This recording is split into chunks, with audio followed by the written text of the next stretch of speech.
So hello and welcome back everyone to this another beautiful wonderful सा video. आज के video में हम लोग देखने वाले हैं lesson 10 law relating to limitation. Law relating to limitation एक बहुत ही ब्यूटीफुल सा चैप्टर है जो शायद आपको पता नहीं होगा, लेकिन आज आपको पता चल जाएगा। इस चैप्टर में हम लोग सीखेंगे कि लिमिटेशन पीरियड क्या होता है। क्या होता है ना, मैं तुमको बेसिक एक आइडिया दे देता हूँ। क्या होता है कि कभी अगर तुम सूट फाइल करने जाओ, केस फाइल करने जाओ, या फिर तुम अपील करने जाओ, या फिर कोई तुम एप्लीकेशन देने जाओ, कहाँ पे? कोर्ट में। ठीक है, तो उसका एक टाइम पीरियड होता है। टाइम पीरियड मतलब सर कितने बजे से कितने बजे? नहीं, जिस भी रिलेटेड काम के लिए तुम जा रहे हो उस पर्टिकुलर रिलेटेड काम का एक टाइम पीरियड होता है, जो आपको अगर केस फाइल करना है, अगर आपको अपील करना है, अगर आपको एप्लीकेशन देना है, तो एक टाइम पीरियड के अंदर देना होता है। अगर आप उस टाइम पीरियड के अंदर नहीं दे पाते तो आपका एप्लीकेशन, अपील या फिर सूट कोर्ट नहीं लेता है, वो कैंसिल किया जाता है। समझ में आ रहा है? उसको रिजेक्ट कर दिया जाता है बाय दी कोर्ट इटसेल्फ, क्योंकि अपने टाइम के बाद आप आ रहे हो। क्या ये समझ में आ रहा है? अब होता यह है कि बहुत सारे बच्चे कहेंगे सर ये तो बहुत ज़्यादा नाइंसाफ़ी है। करेक्ट, बहुत ज़्यादा नाइंसाफ़ी है। इसलिए यहाँ पे कुछ एक्सेप्शंस भी है कि कौन से एक्सेप्शंस पे हम लोग आफ्टर द टाइम लिमिट भी जा सकते हैं। एग्जाम्पल के तौर पे समझाओ ना सर, एग्जाम्पल के तौर पे मैं तुमको समझाऊं। देखो, सिंपल चीज़ ये है कि अगर क्रिमिनल केस है, अगर पकड़ लो किसी प्रकार का क्रिमिनल केस है, बहुत ब्यूटीफुल सा क्रिमिनल केस चल रहा है, ठीक है, तो तुम्हारे पास एक टेन्योर होगा, 3 साल से लेकर 12 साल तक का टेन्योर होगा। ये जनरल टेन्योर मैं तुमको बता रहा हूँ। टेन्योर होगा जिसके अंदर ही तुमको सूट फाइल करना है। अगर तुम्हारे साथ किसी भी प्रकार का क्रिमिनल एक्टिविटी हुआ, कोई तुमको मार डालना चाहता है, कोई किसी ने तुमको मार मार के अधमरा कर दिया, ठीक है, या फिर कुछ भी हो सकती है क्रिमिनल एक्टिविटी अगर तुम्हारे साथ हो रहा है, तो तुम्हारे पास एक पर्टिकुलर टाइम पीरियड होता है जिसके अंदर तुमको केस फाइल करना होता है। क्या ये समझ में आ रहा है? और नॉर्मली क्रिमिनल केसेस के लिए बहुत ज़्यादा रहता है टाइम पीरियड, 3 से 12 साल तक का टाइम है, तुम कभी भी जो है केस कर सकते हो। अब तुम कहोगे सर मैं 50 साल के बाद क्यों नहीं जा सकता केस करने के लिए? तुम 50 साल के बाद जिस बंदे ने तुमको मारा शायद वो ही ना रहे, या फिर 50 साल के बाद ना पूरा जो भी एविडेंसेस वगैरह होगा, जो भी तुम्हारे सबूत वगैरह होंगे ना, वो सारा मिट जाएगा। तो इतना टाइम बाद तुम आने से नहीं होता, इसलिए कोर्ट फोर्स करता है हर एक सिटीजन को कि भैया तुम्हारे साथ कुछ गलत हुआ है तो ऑन टाइम आओ, सो दैट हम लोग तुम्हारे साथ तुमको न्याय दे पाए, जस्टिस दे पाए। क्या समझ में आ रहा है? तो वो टाइम पीरियड के अंदर ना तुमको आना पड़ता है, उस टाइम पीरियड के अंदर तुमको आना पड़ता है। क्या समझ में आ रहा है? यही है तुम्हारा लॉ ऑफ लिमिटेशन। तुमको ये पता चलता है कि कौन से क्राइम के लिए कौन सा टाइम पीरियड होता है। ये एक्चुअली तो ये एक पूरा पूरा लिस्ट होता है, एक शेड्यूल होता है, जिस शेड्यूल में पूरा लिस्ट होता है कि कितने टाइम के अंदर अंदर तुमको आना पड़ता है फॉर फाइलिंग द केसेस, या फिर फॉर फाइलिंग एन अपील, या फिर for filing an application to the court. ठीक है, वो आपको नहीं देखना है, आपको देखना है उससे रिलेटेड जितने भी रूल्स है वो। समझ में आ रहा है? सबसे पहले तो कोर आइडिया ले लेते हैं यहाँ से कि ये क्या है limitation. The law of limitation basically sets an expiry date for taking legal action, for example filing a suit or application in a court. If you wait too long, बहुत ज़्यादा अगर तुमने वेट कर लिया, तो court would not accept your application, या फिर court wouldn't help you enforce your right. Court तुमको तुम्हारे राइट को इन्फोर्स करने के लिए हेल्प नहीं कर सकते, क्योंकि तुम बहुत देर हो चुके हो। ठीक है, तुम्हारे क्लेम अगर वैलिड भी हो फिर भी इनवैलिड घोषित कर दिया जाएगा, क्योंकि तुम टाइम पे नहीं आ पाए। क्या ये समझ में आ रहा है? तो अब तुमको पता चल रहा है कि हर एक नागरिक को ये जानना बहुत इंपॉर्टेंट हो जाता है, इस देश के नागरिक को ये जानना बहुत इंपॉर्टेंट हो जाता है कि लिमिटेशन होता क्या है, और लिमिटेशन में आपको टाइमली आना होता है, ये तुमको जानना बहुत ज़्यादा इंपॉर्टेंट है। ये शायद तुम्हारे मम्मी पापा किसी को पता ना हो, आज तुम बता दोगे सबको कि सर भैया भाभी मम्मी पापा, आपके साथ अगर ज़िंदगी में कभी कुछ किसी भी प्रकार का गलत काम हुआ है तो फटाफट बता दो, मैं अभी जाके केस फाइल करता हूँ, वरना बाद में लेट हो जाएगा। चलो देखो, रेगुलर फ्रेमवर्क ये रीड करना। Computation of the period of limitation for different suits, बहुत important. Computation for the period of limitation for different suit, बहुत ही ज़्यादा इंपॉर्टेंट। ये क्या कहता है? ये क्या कहता है? Where to find the time limits, कहाँ पे अपने को टाइम लिमिट्स मिलेगा। मेरे को पता कैसे चलेगा कि कौन सा टाइम लिमिट में मैं आऊँ? वो एक शेड्यूल बनाया हुआ है, उस शेड्यूल में लिखा है। ठीक है। उस शेड्यूल में ना भाई मेरे 3 कॉलम्स है। पहले कॉलम में बताया जाता है सूट का डिस्क्रिप्शन या फिर एप्लीकेशन का डिस्क्रिप्शन बताया जाता है। सेकंड कॉलम में उसका लिमिटेशन बताया जाता है कि कितने टाइम पीरियड के अंदर तुमको आना है, एंड लास्ट में तुम्हारा टाइम कब से स्टार्ट होगा वो भी तुम्हारा थर्ड कॉलम में लिखा होता है। फॉर एग्जाम्पल 3 कॉलम है, 1 2 एंड 3 कॉलम है, ठीक है। पहले कॉलम में तुमको लिखा रहता है कि तुम्हारा सूट जो है उसका डिस्क्रिप्शन, कि कौन सा सूट है उसका डिस्क्रिप्शन लिखा होता है। सेकंड कॉलम में लिखा होता है पीरियड ऑफ लिमिटेशन, लिमिट कि कितने टाइम के अंदर तुमको आना है, वो लिमिट, टाइम लिमिट, ठीक है, ये होता है तुम्हारा टाइम लिमिट। और तीसरे में आता है कि टाइम कब से स्टार्ट हो रहा है, व्हेन टाइम बिगिंस, ठीक है, टाइम कब स्टार्ट हो रहा है। सर इसका मतलब समझ में नहीं आया, टाइम कब स्टार्ट हो रहा है। इसका मतलब ये है कि अगर लिमिटेशन है, टाइम का लिमिटेशन है, पकड़ लो 3 साल के अंदर तुमको जाना है कोर्ट में, किसी भी क्राइम से रिलेटेड कुछ है, 3 साल के अंदर तुमको कोर्ट में जाना था। अभी 3 साल कब से स्टार्ट हो रहा है वो बताता है तुम्हारा तीसरा वाला कॉलम। क्या ये समझ में आ रहा है, कोई दिक्कत वाली बात नहीं? सर बहुत ज़्यादा बवाल। फिर हम लोग और बवाल चीज़ें करेंगे। सबसे पहले तुमको मैं सिखाऊंगा कि ये बार ऑफ लिमिटेशन होता क्या है, और अच्छे से समझेंगे ना बार ऑफ लिमिटेशन होता क्या है। इसको हम लोग दूसरे नाम से बुलाते हैं रामू काका, जो कि है गेट कीपर रूल लगाता है। ये गेट कीपर रूल क्या होता है सर? गेट कीपर रूल होता है द्वारपाल समझ में आता है? द्वारपाल जैसे तुम्हारा हेवन होता है, स्वर्गलोक, हेवन में ना 2 बहुत सुंदर सुंदर मेल जो है खड़े होते हैं, मेल जो है वो खड़े होते हैं स्वर्गलोक में, दरवाजे के बाहर मेल खड़े होते हैं। अब फेमिनिस्ट वाला बात मत कर देना सर, महिला क्यों नहीं खड़ी होती, महिला अंदर रहेंगी ना। फिर देखो ये दरवाजे के बाहर, ये हेवन के बाहर, ठीक है, मेल, समझ में आ रहा है?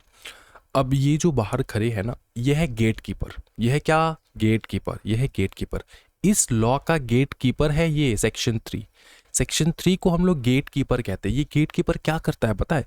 ये देखता है अच्छे से कि तुम जो सूट फाइल करने आ रहे हो, या फिर तुम जो सूट फाइल करने आ रहे हो, या फिर तुम जो अपील करने आ रहे हो, या फिर तुम जो एप्लीकेशन लेकर आ रहे हो हमारे पास, वो एप्लीकेशन, वो अपील, वो सूट, वो टाइम के अंदर तो है ना। अगर टाइम के अंदर नहीं है तो रिजेक्ट करके तुमको निकाल देंगे, बोलेंगे निकलो, तुम आ नहीं सकते, निकलो, तुम्हारे पास तुम्हारा टाइम लिमिट जो है वो खत्म हो चुका है। क्या ये समझ में आ रहा है? देखो, this is super important section 3. What it says, if a suit appeal application is filed after the prescribed time limit, अगर टाइम लिमिट के बाद फाइल हो रहा हो तो court must dismiss it, court जो है उसको डिसमिस कर देना होगा, कोर्ट को डिसमिस कर देना होगा। क्या ये समझ में आ रहा है? फिर है मैंडेटरी ड्यूटी। किसका मैंडेटरी ड्यूटी है? कोर्ट का डिसमिस करने का। क्यों? देखो, the court has to do this even if the opposite party did not या फिर doesn't raise the point of limitation. Opposite party मतलब सर पकड़ ले, तू सूट फाइल करने जा रहा है, अब तू किसी के अगेंस्ट केस कर रहा है, तो तू होगा अपीलेंट, या फिर सॉरी नॉट अपीलेंट, तुम होंगे क्या कहते हैं इसको, प्लेंटिफ, एंड दूसरा होता है तुम्हारा डिफेंडेंट। समझ में आ रहा है? अब ये जो डिफेंडेंट है एंड ये जो प्लेंटिफ है, ये दोनों ऑपोजिट पार्टीज है ना, ऑपोजिट पार्टीज है। किसका ड्यूटी है टाइम में केस करने का? प्लेंटिफ का ड्यूटी है टाइम पे केस करो, पकड़ ले टाइम निकल चुका है। फिर केस करने गए, ये जो डिफेंडेंट है ना, ये मना नहीं कर रहा है, ये कह नहीं रहा है कि टाइम के बाद आए हैं सर, ये ऐसा कुछ नहीं कह रहा है, कह रहा है कि करो, करने दो, कोई दिक्कत वाली बात नहीं। डिफेंडेंट को कोई दिक्कत नहीं है, लेकिन कोर्ट को दिक्कत हो जाएगा। कोर्ट बोलेगा तुमको दिक्कत नहीं हो तो क्या हो गया, रूल है, रूल इज रूल, तुमको टाइमली आना था। The court has to do this even if the opposite party, जो कि है डिफेंडेंट या फिर respondent, doesn't raise the point of limitation. उसको कोई फर्क नहीं पड़ता, उसने बोला कि चलो केस करो, कोई दिक्कत नहीं है। कोर्ट के पास सुओ मोटू पावर है। सर आप गाली दे रहे हो, मोटू बोल रहे हो सुबह सुबह सर? नहीं सर, ये मोटू का मतलब होता है तुम्हारे खुद के own will say. Suo motu on its own, ठीक है, सुओ मोटू, समझे? कोई दिक्कत वाली बात नहीं। सुओ मोटू मतलब कोर्ट अपनी मर्जी से कह सकता है कि तेरा लिमिटेशन खत्म हो चुका है, तो निकल यहां से, पहली फुर्सत में निकल। क्या समझ में आ रहा है? Deciding factor, whether the case is time barred is decided based upon the facts as they were on the date the case was filed. कि तुम्हारा केस टाइम से बाहर निकल चुका है ये कैसे पता चलेगा? ये पता चलेगा उस दिन बहुत सारे फैक्टर्स को देख के, जिस दिन तुमने केस फाइल किया, जिस डेट पे तुमने केस को प्रेजेंट किया, जिस डेट को तुमने केस को फाइल किया। क्या ये समझ में आ रहा है? उस दिन सारे फैक्ट्स को देख के पता चलेगा कि तुम्हारा टाइम बार हो चुका है कि नहीं हो चुका है। क्या ये समझ में आ रहा है? अब तुम समझोगे। अच्छा, ये थोड़ा और करवा देते हो पहले, उसके बाद बात करेंगे, ठीक है? डिस्कस करेंगे हम और तुम। Section 3 makes the entire limitation act effective, ठीक है? It doesn't take away the court's power entirely. If a court mistakenly allows a time barred suit, the decision isn't automatically void but it's legally incorrect. देखो, अगर court by mistakenly कोई suit ले ले जो time के बाद आया है, तो उस डिसीजन को, उस कोर्ट ने जो डिसीजन सुनाया उस सूट में, उसको हम लोग ऑटोमेटिकली वॉइड नहीं करेंगे। वॉइड का मतलब क्या होता है? वॉइड का मतलब कोर्ट के डिसीजन को कैंसिल करवा देना, लेकिन कैंसिल होगा ही नहीं। क्यों नहीं होगा? क्योंकि ये कोर्ट का पावर है, कोर्ट का कुछ पावर होना चाहिए।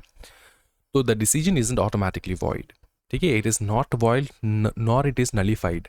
ये नलीफाइड भी नहीं हुआ है, ना तो वॉइड हुआ है, लेकिन हम लोग इसको, इस डिसीजन को लीगली इनकरेक्ट कह सकते हैं। इस डिसीजन को चैलेंज किया जा सकता है, ठीक है? डिसीजन को तुम देखो, डिसीजन को तुम गलत नहीं कह सकते, तुम इसको ना मतलब इनवैलिड नहीं घोषित कर सकते। समझ में आ रहा है? उसको तुम कैंसिल नहीं कर सकते, लेकिन उसको लीगली इनकरेक्ट कह सकते हो कि लीगली गलत है। सर, आपने जो डिसीजन सुनाया वो गलत तो नहीं है, लेकिन सर लीगली गलत है।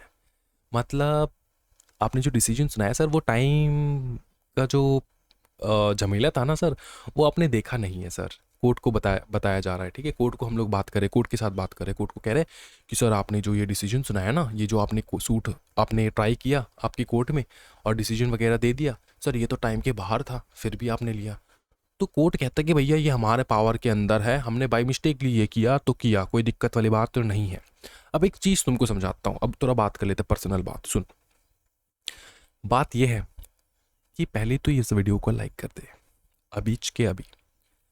ज़िंदगी में दिमाग में किसी भी प्रकार का डाउट अगर हो तो कमेंट सेक्शन में कमेंट करना, अगर डाउट नहीं हो तब भी कमेंट करना भाई, ठीक है? तो इससे क्या होता है, तेरा मेरा रिश्ता बना रहता है, ठीक है? तेरा मेरा रिश्ता बना रहता है। अच्छा सुन, पर्सनल बात ये है कि पकड़ ले, कभी कभार तो ऐसा भी हो सकता है ना कि यार हम कोर्ट के पास गए आफ्टर द टाइम पीरियड, लेकिन मेरे पास बहुत एक रीज़न था, एक बहुत दर्द भरा रीज़न था। मैं बीमार था जिसके कारणवश मैं आ नहीं पाया फॉर फाइलिंग द सूट। तो क्या कोर्ट जो है वो हमको एक्सक्यूज़ कर सकता है? सूट के लिए एक्सक्यूज़ नहीं कर सकता, लेकिन अपील एंड एप्लीकेशन के लिए कर सकता है। अपील एंड एप्लीकेशन के लिए कर सकता है। अपील एंड एप्लीकेशन के लिए कर सकता है। सर कैसे कर सकता है? एंड सूट के लिए क्यों नहीं कर सकता? एंड अपील एंड एप्लीकेशन के लिए ही क्यों कर सकता है? वो भी मैं बताऊंगा, टेंशन क्यों ले रहे हो? देख, अपील एंड एप्लीकेशन जो है ना, इनका जो टाइम पीरियड होता है ना फाइल करने के लिए, वो मंथ्स का होता है या फिर डेज का होता है, ठीक है? तो इसमें एक्सटेंशन तुमको मिल जाता है क्योंकि डेज एंड मंथ का पीरियड है, शायद तुम बीमार पड़ गए, तुम आ नहीं पाए। सूट का जो टाइम लिमिट होता है ना, जनरली अगर मैं बताऊं तो 3 साल से 12 साल मिनिमम सूट का टाइम होता है, इसके ऊपर भी हो सकता है, ठीक है? सूट का टाइम लिमिट होता है। तो ये ईयर्स है, तो तुम इतने साल तक बीमार थोड़ी ना थे, ठीक है? और इतने साल बाद अगर तुम आओगे, तो तुम्हारे पास एविडेंस कैसे रहेगा? कुछ रहेगा ही नहीं हमारे पास, समझ? इसलिए सूट को नहीं लिया जाता। अगर तुम्हारे पास सफिशिएंट रीजन, सफिशिएंट कॉज भी है कि तुम्हारा डिले क्यों हुआ, ये अगर तुम कोर्ट को बता भी रहे हो, तो कोर्ट ना सूट नहीं लेगा, लेकिन अपील एंड एप्लीकेशन जरूर ले लेगा। क्या ये समझ में आ रहा है? इसको हम लोग देखेंगे आगे और अच्छे से देखेंगे। ये तो मैंने सबसे पहले समझा दिया कि अपील एंड एप्लीकेशन को क्यों लिया जाता है, सूट को क्यों नहीं लिया जाता, ये मैंने तुमको बता दिया। अब तुमको ये बताऊंगा कि कौन से वो केसेस है, वो तो लिखा नहीं है कि कौन से केसेस है, लेकिन कौन सा वो सिचुएशन है जहाँ पे कोर्ट अगर टाइम के बाद भी मैं जाऊँ तो वो सुनेगा, अगर तुम्हारे पास सफिशिएंट कॉज है। सिंपल चीज़ है, एक डॉक्ट्रिन है जिसको हम लोग कहते हैं सफिशिएंट कॉज का डॉक्ट्रिन। सफिशिएंट कॉज अगर तुम्हारे पास है, सफिशिएंट रीज़न अगर तुम दे सकते हो, तो कोर्ट एक्सेप्ट करता है, ये हम लोग आगे देखेंगे, लेकिन सबसे पहले कंप्लीट तो कर ले भाई मेरे। नो कंसेशंस, अच्छा ये जनरल एक रूल है, जनरल रूल ये बताता है, जनरल रूल के ऊपर भी एक एक्सेप्शन है जो कि ये सफिशिएंट कॉज का एक्सेप्शन है। नो कंसेशन का मतलब ये होता है कि लॉ ने जो टाइम लिमिट सेट किया ना उसको कोई नहीं चेंज कर सकता, ठीक है। No one can make a time barred application valid. अगर तुम टाइम के बाद जा रहे हो एप्लीकेशन करने तो तुम्हारे एप्लीकेशन को कोई भी वैलिड घोषित नहीं कर सकता, even not the court, court भी वैलिड नहीं कर सकता, नॉट इवन बाय अग्रीमेंट और कोर्ट ऑर्डर। ये जनरली बताया जाता है, समझ में ना, जनरल लॉ है, लॉ को हम लोग इंपॉर्टेंस देने के लिए ये बात बताते हैं, लेकिन इसके ऊपर एक्सेप्शन है कि नहीं बताओ।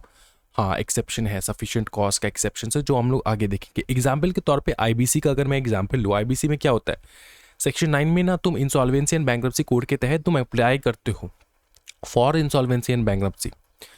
इसका जो टाइम लिमिट होता है अंडर सेक्शन 9, कितने टाइम के अंदर तुमको अप्लाई करना है, वो 3 साल। अगर वो निकल गया, if filed after 3 years it is barred, अगर वो टाइम निकल गया तो निकल गया, उसके बाद तुम अप्लाई नहीं कर सकते। क्या ये समझ में आ रहा है?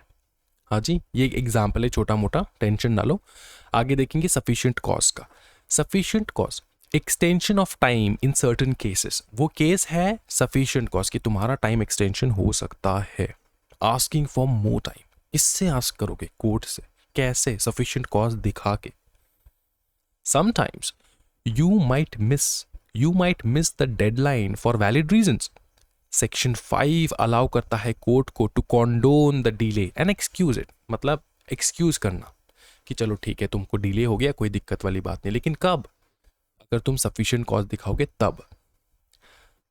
एंड एडमिट एन अपील और application after the time limit expires, तुम्हारा अपील एंड एप्लीकेशन एक्सेप्ट हो जाता है after the time limit expires. लेकिन बहुत क्रूशियल एक लिमिटेशन होता है जो कि है section 5 does not apply to suits, तुम सूट फाइल नहीं कर सकते after the time limit is over under the code of civil procedure. Simple चीज ये है कि अगर तुम सूट ओरिजिनल सूट फाइल करना चाहते हो तो तुम एक्सटेंशन नहीं मांग सकते, क्योंकि तुम्हारा सूट में ना तुम्हारा वैसे भी टाइम लिमिट बहुत ज़्यादा रहता है, 3 साल से लेकर 12 साल। अब देखो वाई द डिफरेंस ये क्यों है, क्योंकि suit usually have longer limitation period, 3 से 12 साल, ठीक है, while appeals and application have shorter ones, often months or days। क्या ये समझ में आ रहा है? often months or days, understood? ठीक है, 3 साल से 12 साल का टाइम है भाई, तू आराम से आना, कोई दिक्कत वाली बात नहीं, एक्सटेंशन मत मांगना, सिर्फ शर्म कर, कुछ तो शर्म कर, 3 से 12 साल का मिनिमम टाइम तो होता ही है सूट फाइल करने का, तो तुम एक्सटेंशन मत मांगा कर, समझे? कंडीशन ये है कि तुमको कोर्ट को सेटिस्फाई करना होगा, must satisfy the court sufficient cause दिखा के। वैसे तो यहाँ पे सफिशिएंट कॉज क्या है ये बताया नहीं गया है, मैं फिर से बता दूं कि what is sufficient cause? The act doesn't define it. It depends heavily on the fact of each case. It must generally be a reason beyond the control of the party. Generally reason ये होना चाहिए जो तुम्हारे control के बाहर हो, तब जाके कोर्ट एक्सेप्ट करता है। क्या ये समझ में आ रहा है? एग्जाम्पल के तौर पर समझे, जो कि प्रीवियसली जज्ड हुआ है इन सारे केसेस में। सीरियस इलनेस हो गया तुम्हारा, ठीक है, मिस्टेक हो गया लॉयर का मिस्टेक। अब लॉयर का मिस्टेक, एक चीज़ बता, लॉयर को लाइसेंस कौन देता है? हाँ जी, लॉयर को लाइसेंस कोर्ट्स देते हैं, ठीक है। तो अगर उसका मिस्टेक है तो क्या मेरा मिस्टेक है? मैंने तो लॉयर के ऊपर मैं भरोसा करूंगा ही ना। तो beyond the control of the party क्या क्या हो सकता है? एक है सीरियस इलनेस, दूसरा है mistake of the lawyer. Lawyer कभी कभार रॉन्ग एडवाइस भी दे सकता है तब भी, ठीक है, ये भी आ जाएगा सफिशिएंट कॉज में। लॉ का कोई मिस्टेक हो जाए, कभी कभार लॉ में ही मिस्टेक होता है, लॉ में ही मिस्टेक लिखा होता है, नया लॉ बना है तो कुछ मिस्टेक्स निकल गया। Being misled by high courts order, practice और जजमेंट, हाई कोर्ट का कोई प्रैक्टिस या फिर ऑर्डर या फिर जजमेंट निकला जिससे तुम मिसलेड हो गए, तुमने उसका अलग गलत इंटरप्रिटेशन निकाला, ठीक है। तो हाई कोर्ट के ऑर्डर, प्रैक्टिस एंड जजमेंट से अगर तुम मिसलेड हो गए, ठीक है, अगर तुम मिसलेड हो गए तो सफिशिएंट कॉज के अंदर आता है। Time taken for obtaining necessary certified copies. अब सर्टिफाइड कॉपीज मतलब क्या? सर्टिफाइड कॉपीज मतलब जो इंपॉर्टेंट डॉक्यूमेंट्स जो तुमको चाहिए होता है, to prove something in the court. अब वो सर्टिफाइड डॉक्यूमेंट्स पकड़ ले, गवर्नमेंट डॉक्यूमेंट्स हैं, गवर्नमेंट ऑफिस से तुमको लेना है, भैया सालों साल लग जाता है गवर्नमेंट ओरिजिनल गवर्नमेंट डॉक्यूमेंट्स निकालने के लिए, समझ में आ रहा है ना, उसका कॉपीज निकालने के लिए, क्या ये समझ में आ रहा है? तो इसमें टाइम लग गया तुमको। इम्प्रिजनमेंट ऑफ द पार्टी, तुम खुद जेल के अंदर थे भाई, तुम जाओगे कैसे? जब तुमको केस फाइल करना था, जो तुम्हारा टाइम पीरियड था, उस टाइम पे तुम जेल के अंदर थे, तुम कैसे करोगे फाइल? क्या ये समझ में आ रहा है? चल, उसके बाद है examples are generally not sufficient cause, की वो कौन से हैं जो सफिशिएंट कॉज नहीं है, सफिशिएंट कॉज नहीं है। पहला है इग्नोरेंस ऑफ लॉ, अगर तुम लॉ को इग्नोरेंट कर रहे हो तो वो हम लोग सफिशिएंट कॉज नहीं मानेंगे। नेग्लिजेंस ऑफ द पार्टी और लॉयर, लॉयर का नेग्लिजेंस था, पार्टी का नेग्लिजेंस था, अगर नेग्लिजेंस है तो हम लोग नहीं मानेंगे। Non availability of case file to government counsel, non availability of case file to government counsel, ठीक है, यूजली क्या होता है कि अवेलेबिलिटी नहीं है, केस के फाइल्स वगैरह जो है वो अवेलेबल नहीं है गवर्नमेंट काउंसिल के पास, उस वक्त भी हो सकता है। उसके बाद आता है इनसफिशिएंट फंड, तुम्हारे पास इतना पैसा था ही नहीं, ठीक है, इतना पैसा था ही नहीं, क्योंकि इतना पैसा था नहीं कि तुम केस कर पाओ, ठीक है, ये समझ में आ चुका है सर, कोई दिक्कत वाली बात नहीं। फिर है कोर्ट्स डिस्क्रिशन, कोर्ट्स डिस्क्रिप्शन का मतलब क्या होता है? कोर्ट का डिस्क्रिशन, कोर्ट के मर्जी से, even if sufficient cause is shown, court को अगर तुमने सफिशिएंट कॉज शो किया, ये कोर्ट की चॉइस के ऊपर है, कोर्ट का डिस्क्रिशन के ऊपर है कि whether to grant the extension or not. This discretion must be exercise judicially, fairly and reasonably exercise किया जा सकता है। सपोज तुम्हारे पास सफिशिएंट कॉज हो, एग्जामिनेशन में क्वेश्चन बन सकता है कि सपोज तुम्हारे पास सफिशिएंट कॉज हो लेकिन फिर भी तुमको कोर्ट ने अलाउ नहीं किया एक्सटेंशन के लिए, क्या ये कोर्ट के पास पावर है? हाँ, क्यों? उसके पास डिस्क्रिशन का पावर है, उसके पास चॉइस का पावर है। Liberal approach, court often interprets sufficient cause liberally to ensure justice is done unless there is gross negligence, deliberate inaction or lack of good faith। इसका मतलब ये होता है कि ये जो sufficient cause होता है ना, ये कभी कभार कोर्ट ना छूट दे देता है। अब एक चीज, सिंपल चीज मैं बताता हूँ, ये जो sufficient cause है इसका तो कोई लिस्ट नहीं है कि हाँ ये होगा तभी sufficient cause है, ऐसा कोई स्ट्रिक्ट लिस्ट है क्या? नहीं ना, तो अल्टीमेटली कोर्ट के डिस्क्रिशन के ऊपर होता है। तो कोर्ट ना कभी कभार बहुत सॉफ्ट होते हैं टूवर्ड्स द एप्लीकेंट्स, अगर उनका डिले हो गया, ये हो गया, वो हो गया, रीजन के वजह से भी हो गया, तो कोर्ट ले लेता है, जज ले लेता है केस, कोई दिक्कत वाली बात नहीं। लेकिन अगर जज को लगे कि यार यहाँ पे तो ग्रॉस नेग्लिजेंस हुआ, मतलब बहुत ही भयानक नेग्लिजेंस हुआ, डेलिबरेटली तुमने एक्शन नहीं लिया, तुम कर सकते थे लेकिन तुमने किया नहीं, मजे मतलब तुम लेजी थे, ठीक है, act of good faith, act of good faith मतलब तुमने सही इंटेंशन से किया ही नहीं, ठीक है, तुमने गुड फेथ में काम ही नहीं किया, तुमने सोचा कि यार छोड़ दे, बाद में करते हैं, इस प्रकार का। फिर है डे बाय डे एक्सप्लेनेशन, देखो डे बाय डे एक्सप्लेनेशन मतलब for delays after the limitation period expires the applicant generally needs to explain the delay for every single day, कि कल क्यों नहीं आ पाए, अच्छा कल नहीं आ पाए, अच्छा इस रीजन की वजह से, फिर परसों फिर क्यों नहीं आ पाए, फिर परसों के पहले दिन क्यों नहीं आ पाए, फिर उसके पहले दिन क्यों नहीं पाए, ईच एंड एवरी डे का तुमको एक्सप्लेनेशन देना है, तुम आ क्यों नहीं पाए, रामपाल का केस था। Merit not relevant, when deciding on delay condonation the court primarily looks at the reason for the delay not the strength of the main case itself. याद रखना, पथापति सुभा रेड्डी केस में क्या हुआ था कि कोर्ट ने बताया कि तुम्हारा कोर्ट, तुम कितना ज़्यादा पावरफुल हो तुम्हारे केस में ये फ़र्क नहीं पड़ता, ये मुझको फ़र्क नहीं पड़ता कि तुम कितना सही हो, और तुम 100% केस जीत सकते हो, तुम बहुत सफिशिएंट एविडेंस वगैरह लेकर आए हो, अगर तुम डिले कर रहे हो मेरे को फ़र्क नहीं पड़ता कि तुम्हारा केस कितना सच्चाई है, कितना ये है, कितना वो है, मेरे को फ़र्क पड़ता है कि तुम डिले क्यों हुए, वो फ़र्क पड़ता है, मेरिट फ़र्क नहीं पड़ता, मेरिट इनिशियली रेलेवेंट नहीं है, रेलेवेंट ये होता है कि तुम डिले क्यों हुए हो, वो मेरे को रीज़न बताओ सबसे पहले, फिर मैं तुम्हारा केस लूँगा नहीं लूँगा ये मेरे ऊपर। फिर देखो who can use section 5, only court, court के पास ही पावर है कि सेक्शन 5 लागू करवा पाए। सेक्शन 5 कहता है सफिशिएंट कॉज, सेक्शन 3 कहता है बार ऑफ लिमिटेशन, याद रखना भाई सेक्शंस इसमें याद रखना है, एग्जामिनेशन में सेक्शन वाइज भी पूछा जा सकता है। सेक्शन 3 होता है बार ऑफ लिमिटेशन, याद रखियो क्या होता है बार ऑफ लिमिटेशन, एंड सेक्शन 5 क्या होता है बताओ, सेक्शन हमारा जो सेक्शन 5 है, सेक्शन 5 है वो क्या है, extension of time in certain cases. Section 5 जो कि है सफिशिएंट कॉज का सेक्शन, जो कि है सफिशिएंट कॉज का सेक्शन। क्या ये समझ में आ रहा है? कोई दिक्कत वाली बात तो नहीं है? बहुत ज़्यादा बवाल हो रहा है सर, इतना ज़्यादा बवाल हो रहा है क्या ही बताए। फिर person under legal disability, section 6, 7 and 8, 3, 5 हो गया। अब देखो 6, 7 and 8, special rules for certain people who is considered legally disabled. कोई माइनर है, कोई इंसेन है, या फिर कोई इडियट है, उनको हम लोग क्या कहते हैं? Legally disabled. अब देख भाई, मेरे तू मतलब इन्वेंशन को देख, मेरे इन्वेंशन को देख। मैंने जो यहाँ पे बच्चा का साइन ड्रॉ किया, किस कारणवश मैंने यहाँ पे बच्चा का साइन ड्रॉ किया? माइनर, अनसाउंड माइंड, पागल, इंसेन ऐसे रहते हैं ना। पागल इंसान तो ऐसे हंसते रहते हैं ना, इस प्रकार। एंड इडियट इस प्रकार से रहते हैं, इसको कुछ पता ही नहीं होता, कुछ पता ही नहीं होता। मेंटल डिफिशिएंसी है उसका भाई, वो किस दुनिया में है पता ही नहीं है। समझिए, मम्मी नहीं कहते तुमको यू इडियट। सर मेरी मम्मी इडियट वीडियट नहीं करती सर, भारी गाली देती है सर मेरे को।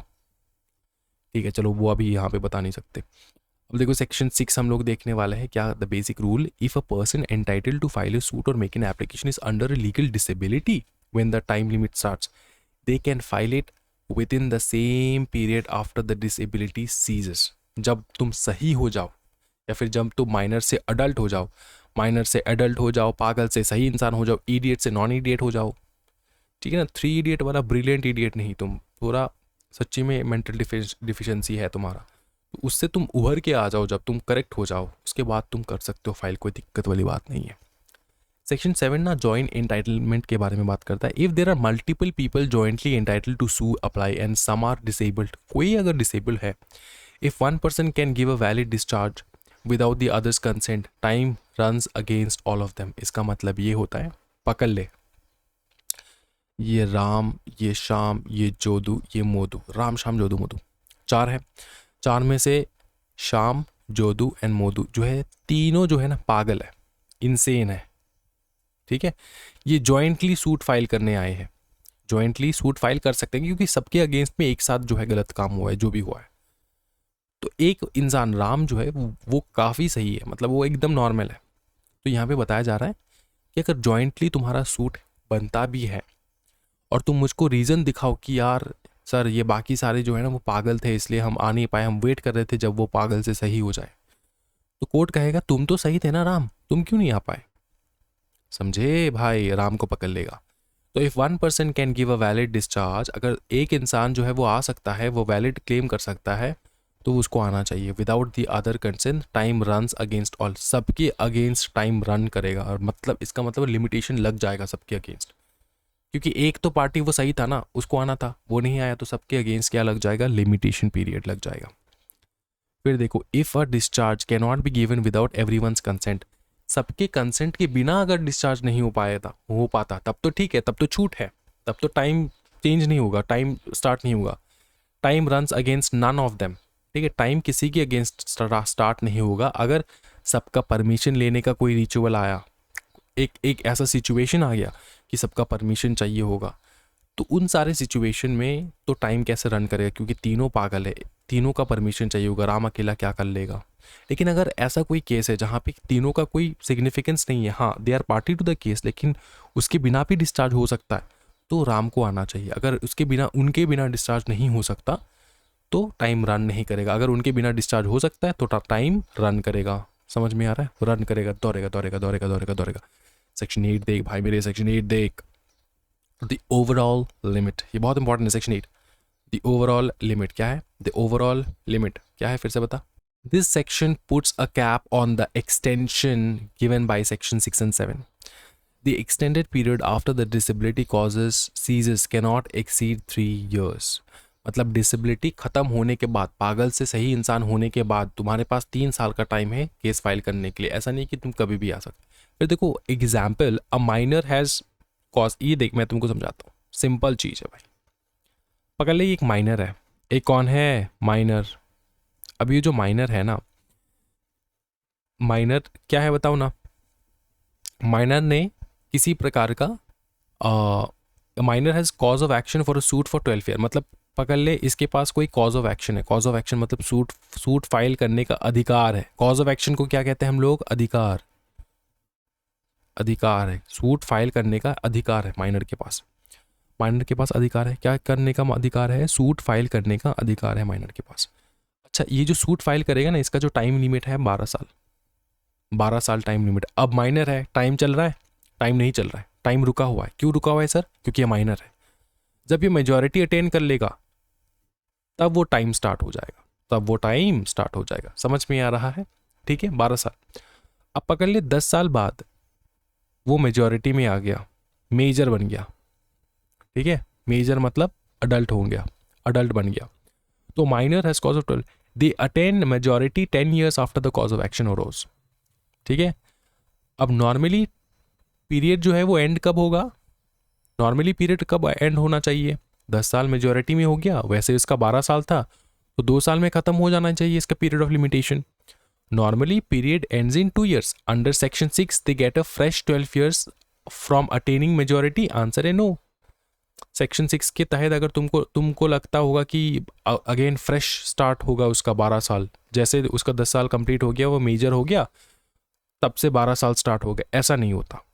ठीक है, नॉर्मली होता है 2 साल, लेकिन सेक्शन 8 कहता है they only get 3 years from the date of attaining majority to file the suit. जो ये 3 years का मैंने तुमको यहाँ पे बताया था, कैन नॉट एक्सीड 3 years। मतलब जब तुम्हारा डिसेबिलिटी खत्म होता है ना, उसके बाद तुमको 3 साल ही मिलता है। तुम्हारे किसी भी कारणवश तुम डिसेबल हो, या तो तुम माइनर हो, या तो तुम पागल हो, या तो तुम इडियट हो, किसी भी कारणवश अगर तुम डिसेबल हो, तुम जब एबल बन जाओगे ना, उसके बाद 3 ही साल का टाइम रहता है। ठीक है, सूट फाइल करने के लिए। क्या समझ में आ रहा है? बहुत ज़्यादा बवाल।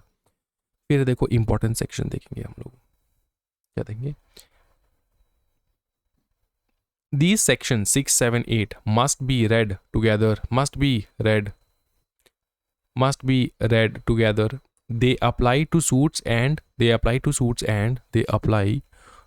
and application, but not suit for preemption. Preemption का मतलब?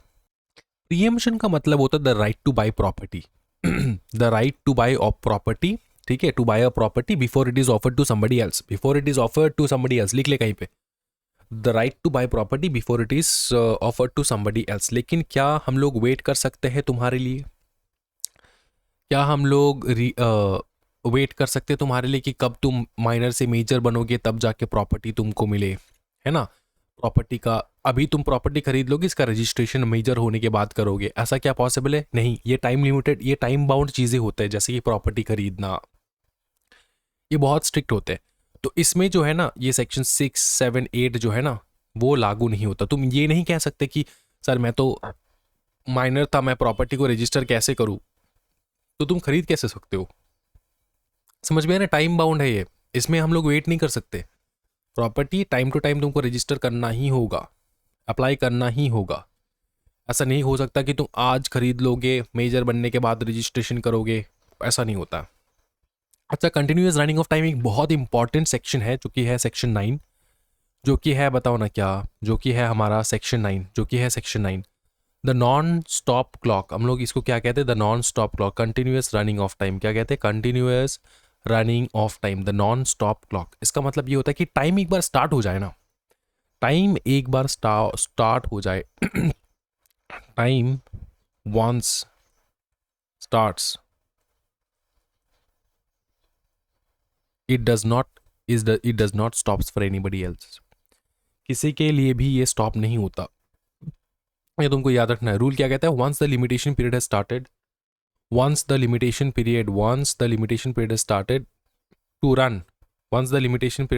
to run, no subsequent disability or inability to sue can stop it।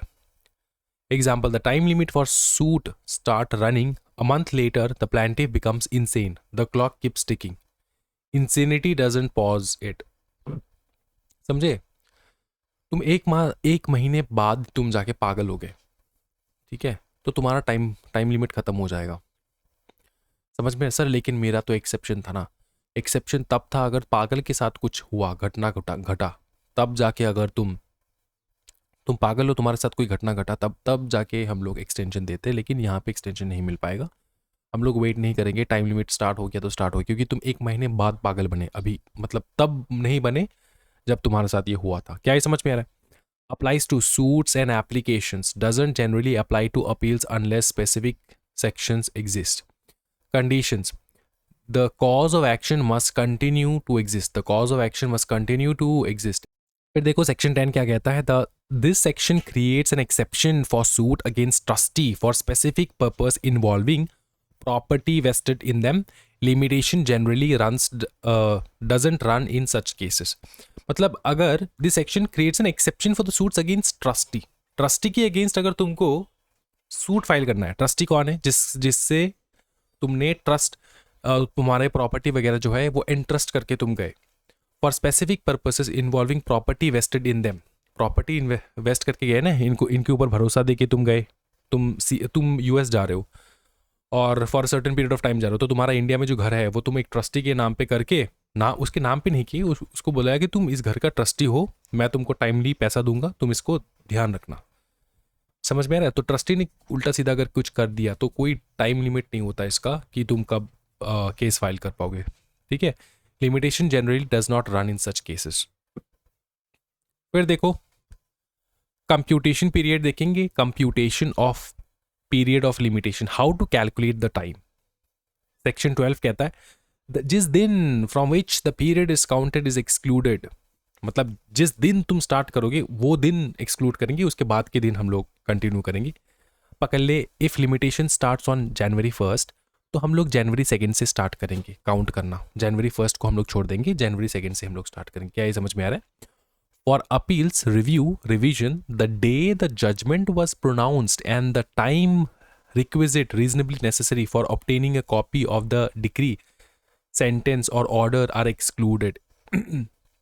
अच्छा याद रखना, अगर तुम अपील कर रहे हो, रिवीजन के लिए अप्लाई कर रहे हो, रिव्यू के लिए एंड रिवीजन के लिए अप्लाई कर रहे हो, तो जिस दिन तुम्हारा जजमेंट आया, ठीक है, जिस दिन तुम्हारा जजमेंट आया उस दिन से स्टार्ट हो जाएगा टाइम, कि अब से स्टार्ट हो जाएगा, तुमने अपील कल से करना है। आज जजमेंट आया, कल से तुम्हारा स्टार्ट हो जाएगा, कल से तुमको टाइम लिमिट तुम्हारा स्टार्ट हो जाएगा। तुमको अगर अपील करना है, रिव्यू करना है, रिवीजन करना है, तो उस दिन से, कल से तुम्हारा स्टार्ट हो जाएगा। एक चीज में एक्सेप्शन है कि तुमको जो कॉपी लेने का टाइम लगेगा ना, डिक्री का, जो भी डिक्री पास या हुआ है, सेंटेंस या फिर ऑर्डर तुम्हारे अगेंस्ट, तुम्हारे फेवर पे जो भी पास हुआ है, वो टाइम जो लगता है ना कॉपी ऑब्टेन करने में, वो टाइम छोड़ के पकड़ ले, आज जजमेंट आया, तुमको 1 हफ्ता टाइम लग गया ये ऑब्टेन करने में, तो 1 हफ्ता बाद स्टार्ट होगा टाइम। ठीक है, for leave to appeal, time for getting a copy of the judgment is also excluded. For setting aside an award, time for getting a copy of the award is also excluded. setting aside an award मतलब क्या होता है? वही judgement होता है। अब कुछ cases में हम लोग अवार्ड कहते हैं, जैसे आर्बिट्रेशन के अगर केस हो तो वहाँ पे हम लोग अवार्ड कहते हैं। तो time limit for getting a copy of the award is excluded. क्या है? Is excluded. क्या ये समझ में आ रहा है? ये जो है ना नेक्स्ट सेक्शन जो हम लोग करने वाले हैं, ये अच्छे खासे लोगों को पता नहीं ये क्या होता है। ठीक है, तुमको पता होना है क्योंकि तुम सीएस एग्जाम स्क्वाड के स्टूडेंट हो। सेक्शन 13 क्या कहता है पता है? Exclusion of proper application. अब तुमको लग रहा होगा सर ये तो आपने टाइपो किया है, यहाँ पे टाइपोग्राफिकल एरर है, यहाँ पे प्रॉपर लिखना है सर आपको, PROPER, आपने पॉपर लिखा है। पॉपर का मतलब होता है पोर, यहाँ पे कोई टाइपिंग एरर नहीं है, ये इसका मतलब होता है पोर एप्लीकेशन, पोर द्वारा एप्लीकेशन करना।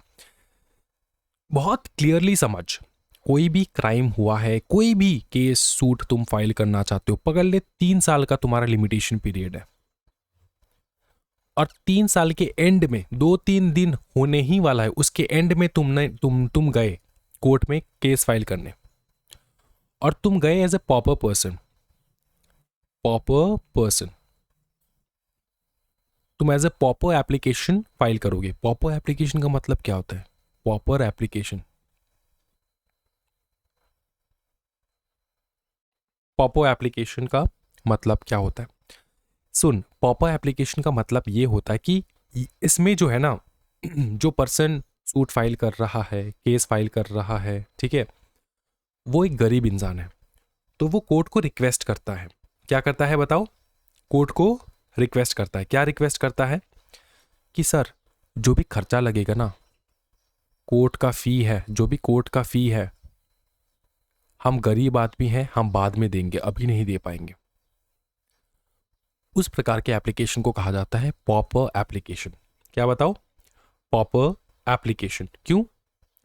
कोई बहुत गरीब है, वो अफोर्ड नहीं कर सकता कोर्ट का फ़ी, लेकिन फिर भी वो फाइल करना चाहते हैं सूट, या फिर अपील करना चाहता है, ठीक है, तो वो कोर्ट से परमिशन लेगा पॉपर एप्लीकेशन फाइल करके कि सर मैं ऐसे करके फाइल करूं, कोर्ट का फ़ी मैं बाद में दे दूंगा। हाँ जी बताओ ना, कोर्ट का फ़ी मैं बाद में दे दूंगा। समझ में आ रहा है? तो कोर्ट के पास जो है वो ऑप्शन होता है कि वो उसको एक्सेप्ट करे या फिर रिजेक्ट करे। पकड़ ले एक्सेप्ट कर लिया तो कोई दिक्कत वाली बात नहीं है, पकड़ ले रिजेक्ट कर लिया, रिजेक्ट करने के बाद ना, रिजेक्ट कर क्या करके रिजेक्ट करेगा, बोलेगा तू एज ए प्रॉपर पर्सन जो है ना क्वालिफाई नहीं करता, तू गरीब नहीं है, तू ऐसे अप्लाई कर रहा है। तो अगर रिजेक्ट कर देना तो तुमको दोबारा से केस फाइल करना होगा, एकदम नेचुरल प्रॉपर वे में तुमको केस फाइल करना होगा। ये वाला प्रॉपर नहीं, प्रॉपर PROPER प्रॉपर वे में तुमको केस फाइल करना होगा, एकदम नेचुरल वे में जो जैसे होता है कोर्ट का फ़ी वगैरह सब कुछ पेमेंट करने के बाद तुमको केस फाइल करना होता है। क्या ये समझ में आ रहा है? हाँ जी, ठीक है। तो इतना टाइम जो वेस्ट हुआ, पकड़ ले यहाँ से ये पूरा सिचुएशन हुआ एक्सेप्ट एंड रिजेक्ट तक, तो रिजेक्ट तो तेरे को रिजेक्शन मिल गया। अब तेरे जो टाइम वेस्ट हुआ कि तूने जो पॉपर एप्लीकेशन फाइल किया, वो लिमिटेशन में काउंट होगा कि नहीं? मैंने तुझको बताया था 3 साल का टाइम है, तू सिर्फ 3 दिन पहले गया, 3 दिन बाद तेरा लिमिटेशन खत्म हो जाएगा। पकड़ ले पॉपर एप्लीकेशन सबमिट करते करते तेरा 3 दिन भी खत्म हो गया, तो तेरा तो टाइम लिमिट ही खत्म हो गया पूरा। बाद में तेरे को अप्लाई करना है फॉर मतलब रेगुलर केस के हिसाब से रेगुलर केस तुमको अप्लाई करना है, रेगुलर केस तुमको अप्लाई करना है बाद में। तो रेगुलर केस जब तुम फाइल करने जा रहे हो, देख रहे हो कि भैया टाइम लिमिट तो खत्म हो चुका है भाई, 3 साल तो निकल चुका है। 3 साल अगर निकल चुका है और तू सोच रहा है कि तू रेगुलर केस फाइल करेगा, क्या ये जो टाइम खत्म हुआ तुम्हारा for filing the pauper application, ठीक है, ये 3 दिन जो तुम्हारा निकल गया, क्या ये अंडर लिमिटेशन काउंट होगा कि नहीं? ये क्वेश्चन मार्क है। हाँ जी, ये क्वेश्चन मार्क है। आंसर है नो, आंसर है नो, ये लिमिटेशन टाइम के अंदर कवर नहीं होगा, तू आराम से रेगुलर केस फाइल कर सकता है। अब हम लोग यहाँ पर देखेंगे, ठीक है, देख if someone applies for leave to sue, appeal as a pauper person and the application is rejected, application reject कर दिया गया, जो टाइम स्पेंट हुआ prosecuting that application in good faith is excluded when calculating limitation for the regular suit file करने के लिए exclude कर दिया जाता है। समझ में आ चुका है ना पूरा? दिक्कत तो नहीं है, समझे भाई मेरे? अब देखेंगे हम लोग section 14 section 14 exclusion proceeding bona fide in court without jurisdiction. Purpose क्या है? Provides relief if you mistakenly filed your case in a wrong court. अगर तूने बाय मिस्टेक रॉन्ग कोर्ट में केस फाइल कर दिया तो तुमको एक्सक्यूज मिलता है, तुमको रिलीफ मिलता है। What is excluded? The time spent prosecuting the earlier civil proceeding is excluded from the limitation. ठीक है, तूने गलत कोर्ट में केस फाइल कर दिया, तेरा जो ये पूरा टाइम वेस्ट हुआ गलत कोर्ट में केस फाइल करते करते, उसके बाद तेरे को पता चला तेरा लिमिटेशन पीरियड ही खत्म हो चुका है क्योंकि तू इस कोर्ट में लड़ाई लड़ रहा था, तो जितना भी टाइम लगा ये प्रोसीडिंग हुआ इस कोर्ट में, ये टाइम एक्सक्लूड कर देंगे लिमिटेशन, तो तेरे पास टाइम बचेगा, तू आराम से केस फाइल कर सकता है। क्या ये समझ में आ रहा है? For the correct proceeding condition ये है, all must be met condition, मतलब सारे met, not even single one छूटना चाहिए। The earlier proceeding was a civil proceeding में पॉसिबल है। It was prosecuted by the same plaintiff and applicant, same plaintiff था, same applicant था, against the same defender respondent, prosecuted with due diligence and good faith, अच्छे मन से, मतलब कोई मतलब नेगेटिव या फिर कोई इल तुम्हारा इंटेंशन से तुमने ऐसा नहीं किया है, ये मिस्टेकली हुआ है, सही में मिस्टेकली हुआ है। The previous court couldn't entertain it due to defect of jurisdiction और अदर सिमिलर केसेस। तो पहला जो कोर्ट था वो उसने एंटरटेन ही नहीं किया, क्यों? क्योंकि डिफेक्ट ऑफ जुरिसडिक्शन और कोर्ट का पावर ही नहीं था। कोर्ट तुमको बता रहा है कि तुम यहाँ पर क्यों आ चुके हैं, तुमको तो उस कोर्ट में जाना था। तो जितना भी टाइम वेस्ट हुआ, वकील तुमने पकड़ा, फिर केस फाइल किया, जितना भी टाइम वेस्ट हुआ वो उसको रिफंड कर देंगे। वो टाइम मतलब रिफंड करेंगे, मतलब क्या होता है, एक्सक्लूड कर देंगे from the time of limitation. The proceeding relates to the same matter in issue, the proceeding relates to the same matter मतलब एक तो एक तो एक तो देखना भाई मेरे, सिविल प्रोसीडिंग होना चाहिए, सेम प्लांटिव एप्लीकेंट होना चाहिए, सेम डिफेंडेंट होना चाहिए, अच्छे मन से तुमने किया है, कोई इल इंटेंशन नहीं था, डिफेक्टिव जुरिस्डिक्शन में तुमने केस डाल दिया है, एंड मैटर भी सेम होना चाहिए। ये सारा सेटिस्फाई अगर होता है तो तुम सेकंड कोर्ट जा सकते हो, ओरिजिनल कोर्ट जिस कोर्ट में तुम्हारा जजमेंट आएगा उस कोर्ट में तुम आराम से जा सकते हो, कोई दिक्कत वाली बात नहीं है। फिर देखो यहाँ पे क्या बताया, section 15 exclusion other cases, time is excluded in this situations. अब देखो सेक्शन 15 एक्सक्लूजन अदर केसेस बहुत इंपॉर्टेंट है एंड बहुत रेलेवेंट है, एग्जामिनेशन पॉइंट ऑफ व्यू में आ सकता है। Time is excluded in this situations, इन सारे सिचुएशन में टाइम एक्सक्लूड हो जाता है। सबसे पहला पॉइंट हम लोग देखेंगे, when the institution of a suit or execution of a decree stayed by an injunction or court order. तुमको सूट फाइल करना है लेकिन तुम कर नहीं सकते, तुमको लीगली रोक दिया गया है, सूट फाइल करने से रोक दिया गया है। क्यों रोक दिया गया है? क्योंकि किसी प्रकार का स्टे ऑर्डर आया है, किसी प्रकार का इंजंक्शन हुआ है कोर्ट के द्वारा या फिर कोर्ट का ऑर्डर आया है, ठीक है, जिसके कारण तुम सूट फाइल नहीं कर सकते। तो ये जो पीरियड रहेगा ना कि कौन से टाइम में ये स्टे आया है, कितने टाइम के लिए स्टे आया है, समझ में आ रहा है, वो एक्सक्लूडेड रहता है फ्रॉम द लिमिटेशन पीरियड। क्योंकि तुम्हारा टाइम एक बार टाइम स्टार्ट हो गया, टाइम रुकेगा नहीं। लिमिटेशन पीरियड का यही है फंडा कि टाइम एक बार स्टार्ट हो गया, टाइम कभी रुकता नहीं किसी के लिए। लेकिन पकड़ ले, तेरा तो टाइम निकलने वाला है, लेकिन तूने सूट फाइल करने जा रहा था, लेकिन कोर्ट ने किसी प्रकार का स्टे ऑर्डर दे दिया, बोले कि अभी नहीं बाद में, किसी प्रकार का इंजंक्शन दे दिया, कोर्ट का ऑर्डर आया है, लीगली तुमको रोक दिया गया है, तो ये तुम्हारा गलती तो नहीं है। तो तुम बाद में, तुम्हारा जैसे ये स्टे उठ जाएगा, ऑर्डर खत्म हो जाएगा, ठीक है, एक्सपायर हो जाएगा, उसके बाद तुम फाइल कर सकते हो। तुम्हारा जो टाइम पीरियड लॉस हुआ ना, ये लॉस नहीं होगा, एक्सक्लूड हो जाएगा लिमिटेशन पीरियड से। When consent sanction of the government is required before sewing, अगर तुमको गवर्नमेंट का सैंक्शन चाहिए होगा, गवर्नमेंट का कंसेंट चाहिए होगा सू करने के लिए, तो गवर्नमेंट का परमिशन चाहिए होगा, स्टैट्यूटरी नोटिस पीरियड देना है तुमको। ये क्या होता है स्टैट्यूटरी नोटिस पीरियड? क्या होता है कि जब भी तुम केस फाइल करोगे ना, तो केस फाइल करने से पहले एक नोटिस पीरियड दिया जाता है कि 15 दिन का नोटिस पीरियड हो सकता है, 1 महीने का नोटिस पीरियड हो सकता है कि मैं केस फाइल करने जा रहा हूँ, इस प्रकार का नोटिस पीरियड होता है। तो ये जो नोटिस पीरियड होगा, जो टाइम वेस्ट होगा ना तुम्हारा नोटिस पीरियड के लिए, क्योंकि तुम्हारा तो टाइम एक बार स्टार्ट हो गया, टाइम किसी के लिए रुकता नहीं है। तो तुम सोच रहे होगे भाई मेरा तो टाइम रुकेगा नहीं, मेरा तो टाइम नहीं रुक सकता। क्यों नहीं रुक सकता? क्योंकि मेरा तो एक बार स्टार्ट हो चुका है, तो टाइम कैसे रुकेगा? तो इसके लिए यहाँ पे बताया जा रहा है कि नोटिस पीरियड का जब टाइम होता है या फिर गवर्नमेंट का अप्रूवल से तुमको केस फाइल करना है, तो उसमें जो टाइम वेस्ट होता है वो एक्सक्लूडेड रहता है। फिर in suits application by receiver liquidator of a company being wound up, बहुत सिंपल है, याद रखना। अगर तुम खुद से पढ़ने जाओगे तो तुमको शायद समझ में ना आए, मैं समझा रहा हूँ, तुम साइड बाय साइड लिखते रहो ये सारा चीज़ें, अगर तुमको ये मीनिंग जो है डिफिकल्ट लग रहा है तो। देखो कंपनी का वुंड अप स्टार्ट हो चुका है, वाइंडिंग का प्रोसीजर स्टार्ट हो चुका है कंपनी का, ठीक है, वुंड अप होने वाला है, अपॉइंट किया गया है लिक्विडेटर कंपनी का। अब लिक्विडेटर या फिर रिसीवर अपॉइंट किया गया है कंपनी का, ठीक है। अब होगा क्या, सुन, कंपनी विंड अप का मतलब होता है बंद होना, लिक्विडेटर मतलब लिक्विडेशन प्रोसेस में होना है। अब लिक्विडेशन के लिए लिक्विडेटर को अपॉइंट किया गया है। लिक्विडेटर को अगर किसी प्रकार का केस फाइल करना हो, प्रॉपर्टी कंपनी का जो प्रॉपर्टी है उसको, उस कंपनी का जो प्रॉपर्टी है वो एक्सेस करने में अगर किसी प्रकार का केस फाइल करना है, पकड़ ले कंपनी का प्रॉपर्टी किसी और के एक्सेस में है और वो दे नहीं रहा है और कंपनी वुंड अप के प्रोसीजर में है, तो केस फाइल करेगा लिक्विडेटर।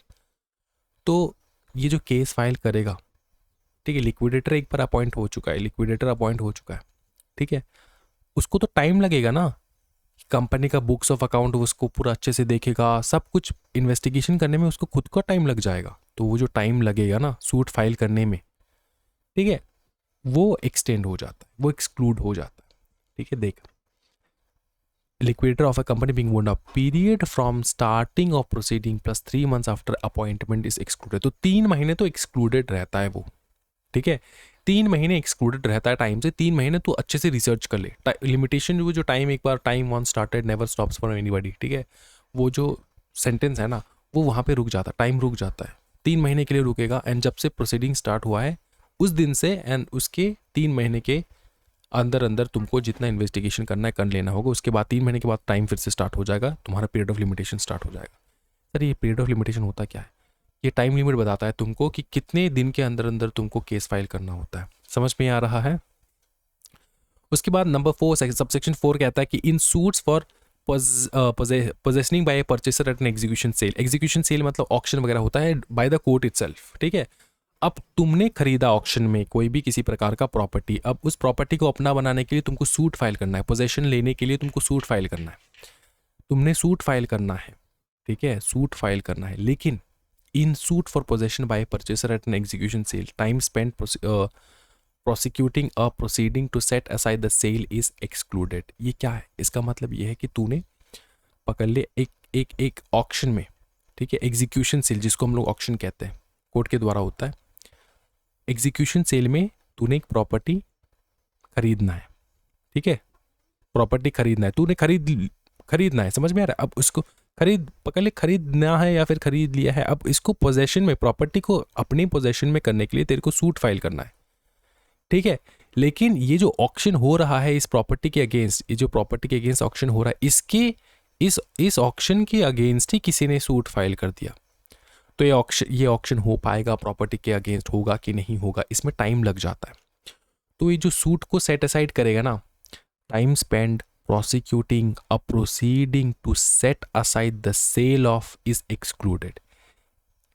अच्छा, किसने केस किया? कोई भी रैंडम इंसान हो सकता है। वो क्या केस किया? बोला कि ये सेल नहीं हो सकता, और तू बैठा है इस प्रॉपर्टी को अपना बनाने में, तो टाइम लगेगा ना।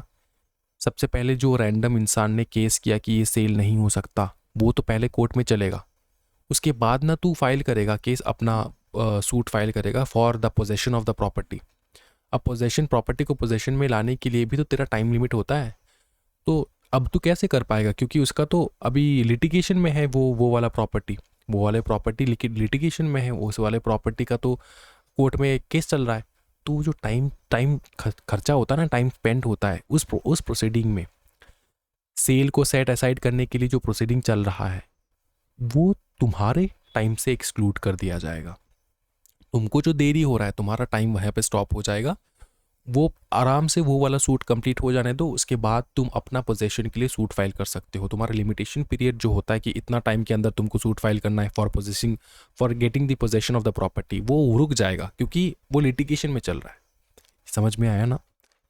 डाउट है ना तो कमेंट सेक्शन जिंदाबाद। भाई मैं ऑलवेज रेडी हूँ एक्सप्लेन करने के लिए, टेंशन ना लो, ठीक है। या फिर मेरे को कांटेक्ट कर ले 9300199097, 1 घंटे का लेक्चर दे दूंगा इसी पॉइंट के ऊपर, ठीक है। टेंशन नहीं लेने का, एग्जामिनेशन में पास करने का सिर्फ। When the defendant is absent, अगर डिफेंडेंट एब्सेंट हो जाए तो, डिफेंडेंट खुद एब्सेंट है तो क्या हो पाएगा? इंडिया में ही नहीं है डिफेंडेंट, जिसके अगेंस्ट तुम केस फाइल करना चाहते हो वो इंडिया में नहीं है, वो आउट ऑफ इंडिया गया है, तो तुम केस कैसे फाइल कर पाओगे? समझ में आ रहा है ना? तो जब तक कि ना वो इंडिया में आ जाए, तब तक का जो टाइम पीरियड होता है, वो जब तक वो इंडिया से एब्सेंट है, तब तक जो है वो लिमिटेशन टाइम में नहीं इंक्लूड कर दिया जाए, क्योंकि तुम केस तो फाइल वैसे भी नहीं कर सकते अगर इंडिया में नहीं है, तो उसको आने दो। Section 16 effect of that, rapid fast जाएंगे हम लोग। सेक्शन 16 इफेक्ट ऑफ दैट क्या बताता है? If a person dies before their right to sue apply occurs, the limitation period starts only when there is a legal representative capable of suing applying। मतलब person dies before their right to sue, apply before their right to sue या फिर apply occurs, ठीक है। इसका मतलब ये होता है कि तुम सू करने से पहले ही मर गए, ठीक है। तुम्हारा जो राइट अराइज होता ना, तुम्हारा जो अधिकार अराइज होता सू करने का, वो अधिकार अराइज होने से पहले ही तुम मर गए। अब जब तुम मर गए तो पीरियड ऑफ लिमिटेशन क्या होगा? फिर पीरियड ऑफ लिमिटेशन का ये होगा कि जब तक कि ना तुम्हारा लीगल रिप्रेजेंटेटिव आ जाए तब तक तुम्हारा स्टॉप रहेगा टाइम। जैसे तुम्हारा लीगल रिप्रेजेंटेटिव आ जाए फिर टाइम स्टार्ट हो जाएगा। फिर लीगल रिप्रेजेंटेटिव को टाइम लिमिट के अंदर ही केस फाइल करना होगा। If the right to sue apply occurs on death or after that, but before legal representative exists, time runs only when the representative is capable। इसका मतलब क्या है? कि लीगल रिप्रेजेंटेटिव अपॉइंट करने से पहले तुम मर गए, सेम ही चीज़ बता रहे हैं यहाँ पे, ठीक है। और after the death but before a legal representative exist, ठीक है। तुम्हारे मरने पे तुम्हारा राइट अराइज हुआ या फिर तुम्हारे मरने के बाद तुम्हारा राइट अराइज हुआ, तो राइट अराइज हुआ तो अब तुम तो मरे हुए हो, तुम्हारा टाइम ऑफ लिमिटेशन तो स्टार्ट नहीं होगा कि केस कैसे फाइल करोगे, तुम मरे हुए इंसान कैसे केस फाइल कर सकता है। इसलिए तुम्हारा जब तक ना तुम्हारा लीगल रिप्रेजेंटेटिव आ जाए, तब तक अपॉइंट हो जाए, तब तक तुम्हारा केस जो है वो लिमिटेशन पीरियड स्टार्ट नहीं होगा। Does not apply to suits for preemption, जो हमने पहले एक्सप्लेन किया था, or possession of immovable property in hereditary office. चलो, immovable property in hereditary office जो है, ठीक है, उसके ऊपर तुम्हारा ये अप्लाई नहीं होता। Does not apply to suits for preemption or possession of immovable property hereditary, जो हम लोगों ने ऊपर में एक्सप्लेन किया है, वो तो मूवेबल प्रॉपर्टी था, ये है immovable property and hereditary office. Effect of fraud or mistake, if the suit application is based on a fraud or mistake, the right title is concealed by fraud. The suit application is for relief from the consequences of a mistake, or if any document needed to establish the right was fraudulently concealed. The limitation period does not begin to run until the plaintiff application has discovered the fraud, mistake, concealment, or could have discovered it without reasonable diligence. इसका मतलब क्या है? ये पकड़ ले तेरे साथ कुछ फ्रॉड हुआ है, अब तेरे को पता ही नहीं कि तेरे साथ फ्रॉड हुआ है। अब जो सूट फाइल करेगा, अब वो जिसने तेरे साथ फ्रॉड किया है, ये बंदा ए ने बी के साथ फ्रॉड किया है, बी को पता ही नहीं इसके साथ फ्रॉड हो चुका है। अब ए तो बैठा है कि भाई 6 महीने में लिमिटेशन पीरियड खत्म हो जाएगा, फिर तो तू केस भी फाइल नहीं कर सकता। जब तक बी को पता ही नहीं चला कि इसके साथ फ्रॉड हुआ है, तब तक लिमिटेशन पीरियड स्टार्ट ही नहीं होगा। जिस दिन बी को पता चला कि इसके अगेंस्ट कुछ हुआ है, फ्रॉड वगैरह, उस दिन से ही स्टार्ट होगा लिमिटेशन पीरियड। इस बात का ध्यान रखना, ठीक है। अच्छा, इफेक्ट ऑफ एक्नॉलेजमेंट एग्जामिनेशन में 1000 बार आ चुका। देख, इसको बहुत अच्छे से समझना है भाई, ये बहुत पावरफुल टूल है इन द लिमिटेशन वाला चैप्टर, ठीक है। एग्जामिनेशन में बहुत बार पूछा गया है। पकड़ ले, एग्जाम्पल के तौर पे समझ, पकड़ ले कोई इंसान है, राम, ठीक है, एंड श्याम, ठीक है। राम ने शाम से 200 रुपये लिया, 200 रुपीज़ लिया, ठीक है, शाम से। तो शाम है, शाम ने इसको दिया, राम को दिया, इनको दिया, राम को दिया। फिर बात ये है कि पकड़ लो कि राम जो है वो डिनाई कर रहा है कि ना, नहीं मैंने पैसा नहीं लिया, मैंने पैसा नहीं लिया। तो शाम के पास टाइम है ना कि अब तो वो सूट फाइल कर सकता है, क्योंकि वो पैसा लेके अभी मना कर रहा है। अब 200 रुपये तो ये मैंने मिनिमम ऐसे समझाने के लिए बोला, 2000 रुपये, 2 लाख रुपये, 20 लाख रुपये पकड़ ले। तो शाम तो जो है वो तो फाइल कर सकता है सूट राम को। पकड़ ले, लिमिटेशन पीरियड है 3 साल का, फॉर एग्जाम्पल, कि 3 साल के अंदर अंदर तुमको फाइल करना है। अब 3 साल एक्सपायर होने के 2 दिन पहले राम आके कहता है शाम को, I have realise my mistake, मैं तुमको रिटर्न में लिख के देता हूँ कि हाँ मैं एक्सेप्ट करता हूँ कि मेरे को तुमको पैसा देना है, मेरे को तुमको पैसा देना है, ये मैं रिटर्न में लिख के देता हूँ तुमको, ठीक है, रिटर्न में लिख के देता हूँ। अगर ऐसा एक्नॉलेजमेंट आ गया राम से, तुम्हारा लिमिटेशन पीरियड, शाम के लिमिटेशन पीरियड स्टार्ट होने से ख़त्म होने से पहले, एक्सपायर होने से पहले ही, 3 साल कंप्लीट होने से पहले ही पकड़ ले एक्नॉलेजमेंट आ गया राम से, तो तुम्हारा लिमिटेशन पीरियड फिर से स्टार्ट हो जाएगा, तुम्हारा लिमिटेशन पीरियड फिर से स्टार्ट हो जाएगा। In case of money related matter है तो पकड़ ले 3 साल, फिर से 3 साल स्टार्ट हो जाएगा। ये 2 दिन बचा था ना लिमिटेशन पीरियड का, ठीक है, उस 2 दिन बचा था तुम्हारा ओरिजिनल लिमिटेशन पीरियड का, 2 दिन के पहले ही राम आके एक्नॉलेज कर दिया। अगर एक्नॉलेज हो गया तो एक्नॉलेजमेंट हो गया, उसी दिन से तुम्हारा फिर से फ्रेश स्टार्ट हो जाएगा लिमिटेशन पीरियड, फिर से तुम्हारा 3 साल का टाइम मिल जाएगा फाइल करने के लिए, केस फाइल करने के लिए। अगर इसने एक्नॉलेजमेंट करके दे दिया तो दे दिया, अगर नहीं दिया तो केस फाइल कर दो।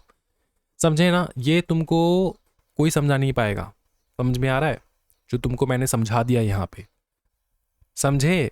दिक्कत किसी का नहीं है, मतलब ये एक्चुअली किसी का फॉल्ट नहीं कि समझा नहीं पाते, ये समझा इसलिए नहीं पाते क्योंकि लॉ मेकर्स ने इस प्रकार से लॉ लिख के रखा है ना कि दिमाग खराब कर देते हैं। अंडर उच्च लेवल का ये out of the level, out of the boundary वाला नॉलेज है जो तुमको मैं दे रहा हूँ। What it is, a valid acknowledgement of liability starts a fresh period of limitation from the date of was signed. Liability किसका? यहाँ पे राम का liability वो देगा, वो अगर एक्नॉलेज करता है अपनी लाइबिलिटी को, ये 2 दिन पहले आके एक्नॉलेज करा लाइबिलिटी को, तो वहाँ से फ्रेश पीरियड स्टार्ट हो जाएगा. Requirement of a valid acknowledgement must be an admission or acknowledgement of liability regarding a specific property or right. Must be made before the original limitation period expires. Must be in writing. Must be signed by the party against whom the right is claimed. ठीक है, तुमको sign करके भी देना होगा. ठीक है, समझ में आ रहा है? वो साइन करके देगा कि हाँ एक्नॉलेजमेंट हो रहा है. ऑरल एक्नॉलेजमेंट वैलिड नहीं है, इतना तुम याद रखो बस. A new limitation period identical to the original one begins from the date of written and signed acknowledgement. अगर 3 साल का तुम्हारा ओरिजिनल लिमिटेशन पीरियड था, एक्नॉलेजमेंट के बाद फिर से 3 साल तुमको मिल जाएगा. तो ये तुम्हारा क्या हो जाएगा बताओ ना, इवॉल्व हो जाओगे तुम, पिकाचू से राइचू हो जाओगे. फिर देखो, effect of payment on account of debt or interest. What it does. Payment made towards a debt or interest on a legacy starts a fresh period of limitation from the date the payment was made. Requirement. Payment must be made on an account of debt or interest on a legacy. इसका मतलब क्या होता है? बहुत simple है.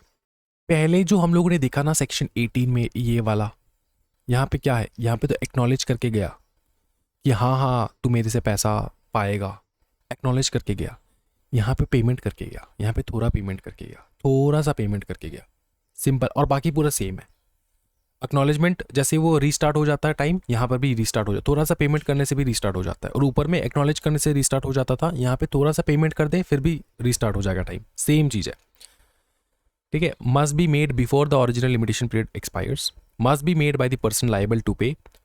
An acknowledgement of the payment must appear in handwriting of or in writing signed by the person making the payment. तो same है. तुम्हारा डेट है, तुमने थोड़ा बहुत पेमेंट कर दिया, ठीक है, और लिमिटेशन पीरियड खत्म होने से पहले पेमेंट किया. जिस आदमी जो लायबल है पेमेंट करने के लिए, उसने किया और उसने रिटर्न में लिख के दिया कि हाँ, रिटर्न में लिख के दिया अपने खुद के हैंड राइटिंग से या साइन करके दिया, तो वो हो जाता है. वो इनफ है कि ये नया पीरियड स्टार्ट हो जाएगा. तो ये नया पीरियड का चक्कर सेक्शन 18 एंड 19 में है, याद रखियो. दोनों सेक्शन बहुत अच्छे से याद रख लेना है. अब देखो फिर आता है section 25, acquisition of ownership by possession. देख भाई मेरे, बहुत भयानक सेक्शन है, इसको बहुत अच्छे से समझना है. सेक्शन 25, ठीक है, मतलब तेरा आँख खोल देगा ये सेक्शन 25. बोलेगा कि भैया सर ऐसा भी होता है क्या? ऐसे तुम बोलोगे समझने के बाद. सुन, ये होता क्या है?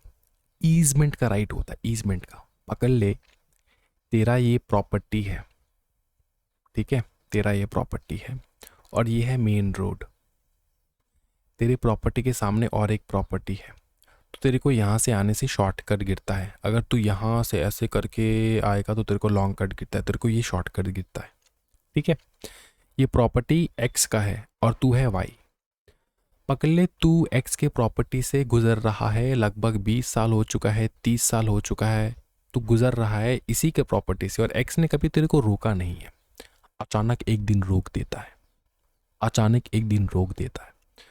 तेरे को ये वाला जो राइट है ना भाई, सेक्शन पूरा ईवल लगने वाला है समझने के बाद, लेकिन ये होता है. अचानक एक्स ने ना रोक दिया तेरे को, अचानक एक्स ने तेरे को रोक दिया. बोला क्या? बोला कि नहीं जा सकता. ठीक है, तो केस फाइल कर सकता है, केस फाइल कर सकता है. किस बात का केस? Case on easement. मेरा सुविधा था, मेरे इसको प्रॉपर्टी के ऊपर से मैं जा रहा था, ये मेरा सुविधा था. 20-30 साल से मैं जा रहा हूँ, एक्स ने कभी मना नहीं किया, आज अचानक मना कर रहा है एक्स, तो तू केस फाइल कर सकता है. समझ में आ रहा है ना? केस फाइल कर सकता है, इस बात का ध्यान रखना. कब केस फाइल कर सकता है? पकड़ ले, इसने रोक दिया तेरे को 2021 में रोक दिया, 2021 में रोक दिया, 2021 में तेरे को रोक दिया, तो 5 साल बाद तू केस फाइल नहीं कर सकता. ज़्यादा नहीं होना चाहिए डिले, 2 साल के अंदर अंदर कर दे, विद इन 2 ईयर्स. क्या ये समझ में आ रहा है? केस फाइल कर दे कि क्यों तेरे को ये रोका जा रहा है. समझे ना? पूरा समझ में आ चुका है? हाँ भाई, बहुत बवाल.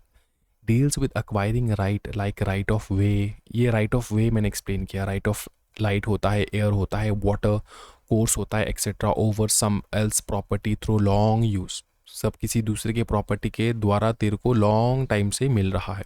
Condition the right must have be peacefully enjoyed, peacefully तू एंजॉय कर रहा था, मेन रोड तक पहुंच रहा था, एंजॉयड विदाउट इंटरप्शन, कोई इंटरप्शन नहीं था। 20 साल 30 साल फॉर गवर्नमेंट प्रॉपर्टी अगर है, 20 साल अगर प्राइवेट लैंड है तो this period of 20-30 years must be one ending with in 2 years immediately before the suit claiming the easement is filed.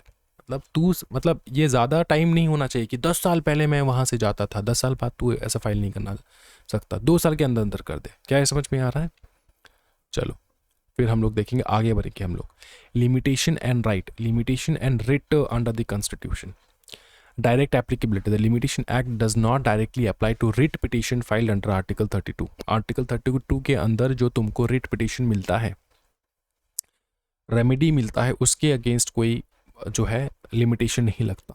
Fundamental rights तुम्हारा तुमको चाहिए, तुमको रेमेडी के लिए तुम अप्लाई करो अंडर आर्टिकल 32, ठीक है, तो वहाँ पे कोई लिमिटेशन नहीं है। फंडामेंटल राइट में लिमिटेशन नहीं है। Analogy principle, however court exercise their writ jurisdiction based on principle of fairness and public policy, they generally discourage unreasonable delay. Generally discourage किया जाता है अनरीजनेबल डीले। ऐसा नहीं होना चाहिए फंडामेंटल राइट तुम्हारा छीना जा रहा है और तुम 10 साल बाद आ रहे हो, ऐसा नहीं होना चाहिए, ठीक है। इतना तुम याद रखो बस, यहाँ पे यही याद रखना है, अंडर द कॉन्स्टिट्यूशन, ठीक है।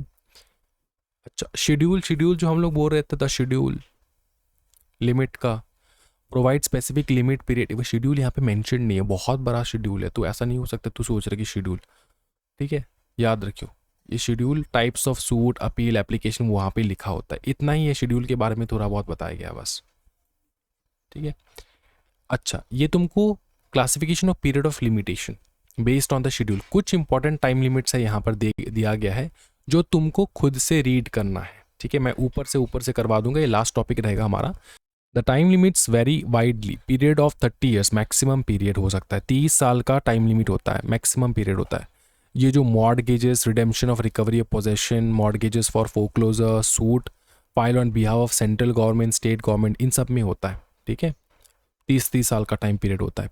12 साल का टाइम पीरियड होता है इमूवेबल प्रॉपर्टी से related, suit relating to trust and endorsement, execution of decrees, इसमें होता है 12 साल का। पीरियड ऑफ 3 साल का होता है most common period, suit relating to accounts, contract, movable property, non specific period mentioned ही नहीं है specific period, suits for which no specific period is provided, तो इसमें 3 साल हम लोग बेसिकली पकड़ के चलते हैं।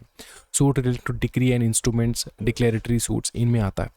फिर पीरियड वेरिंग बिटवीन 1 to 3 साल, सूट रिलेटिंग टू टॉर्ट्स, ये टॉर्ट्स वाली सूट जो है 1 से 3 साल का टाइम पीरियड होता है फाइल करने के लिए। Other miscellaneous matters, period in days 10 दिन का होता है समरी सूट का, application for leave to appear defend in summary suit. फिर आता है 30 दिन का, अपील अगेंस्ट एक्विटियल, ठीक है, appeal against the death sentence, appeal to court other than high court, setting aside award, restoring suit, dismissed for default, setting aside ex parte decree, इन सब cases में 30 दिन, 60 डेज का भी है। Appeal against sentences other than death sentence, और death sentence है तो 30 दिन का समय है तुम्हारे पास अपील करने के लिए। तुमको डेथ सेंटेंस मिला है, 30 दिन का समय है अपील करने के लिए। अदर देन डेथ सेंटेंस 60 दिन। 90 days appeal against acquittal by state government, appeal to high court for decree order, application to bring LR on record, फिर रिवीजन एप्लीकेशन, ठीक है। ये रीड करना है तुमको अच्छे से, ये तुमको लिस्ट बना लेना है और इसको रट्टा मारना है, ठीक है। इसमें एक्सप्लेनेशन लायक कुछ नहीं है, तो ये बहुत इंपॉर्टेंट तुम्हारे एग्जामिनेशन के लिए, ये बहुत इंपॉर्टेंट है। आई होप कि पूरा तुमको कंप्लीट समझ में आ चुका है ये तो पीरियड ऑफ लिमिटेशन, और कोई दिक्कत नहीं है, डाउट नहीं है। किसी प्रकार का दिक्कत एंड डाउट हो तो ज़रूर हमें कांटेक्ट करें। कहाँ पे कांटेक्ट करना है सर? कमेंट सेक्शन में कमेंट करो पसंद आया है तो, एंड अगर कोई डाउट है तो ज़रूर नंबर में भेज दो तुम्हारे डाउट्स, कमेंट सेक्शन में डाउट पूछो, मैं एक्सप्लेन कर दूंगा, कोई टेंशन वाली बात है ही नहीं। क्या है, समझ में आ रहा है? कोई दिक्कत वाली बात तो नहीं है? नहीं, स्पेसिफिक रिलीफ चले गए हम लोग, यहाँ पे हमारा ख़त्म होता है, यहाँ पे हमारा ख़त्म होता है। मैं दिखा दे, ये लॉ रिलेटेड टू लिमिटेशन आज खत्म हो चुका है। Thank you so much everyone, happy learning guys, bye bye, take care and all the best for your examination. कल मिलते हैं हम लोग फिर से एक नया चैप्टर, नया रिवीजन एंड बवाल वाला लेक्चर। Thank you very much, happy learning guys, bye bye, take care.